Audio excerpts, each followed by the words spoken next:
Hi, it's Austin Eaton with Coldwell Banker Burnett bringing you another Real Estate Minute. We're going to continue our series here on buying a home, and today we're going to talk about making an offer. You've gone through the whole process, you found a place that you really like, now it's time to put an offer in. What do we do? Let's talk about that. First off, and we've talked about this before, you need to have a pre-approval. Well, we want your lender to know that you're going to be putting in an offer, and we would like to have a specific pre-approval letter for the offer amount for that property, so that the seller knows that you're qualified. Let's talk about strategy a little bit.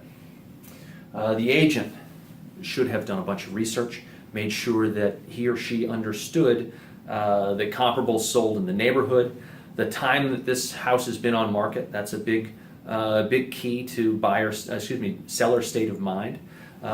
Also look at the tax records, understand the history of this home and in its neighborhood, as well as calling the listing agent.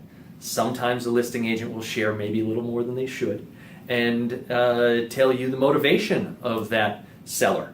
And that can play into the amount that you, as the buyer, are going to offer for that home. We move farther down the list here, and it's really important for the buyer to understand what the home is worth to them.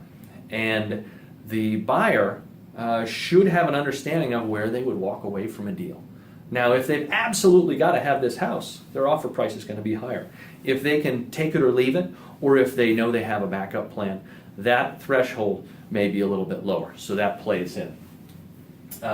From those pieces, we can determine the offer price for the home. And, you know, most of the time, that is a starting point for negotiation. Other pieces of the negotiation are seller paid closing costs. Commonly in the lower end of the market, the seller is asked to pay quite a bit of the closing costs, and it may be up to 6% of the purchase price for the home. Commonly it's 2 to 3%. Another piece for negotiation is the closing date on the home. Sometimes a flexibility on closing date may make the offer more attractive. Sometimes a shorter time span on the closing date may make it more attractive, but the common time span is about 45 to 60 days. Next, we move to contingencies.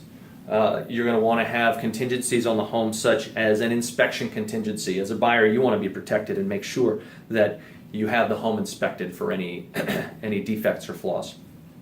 Another contingency would be for townhome or condo association documents, to have time to review that, as we discussed in a previous video. And then another thing to determine here is earnest money.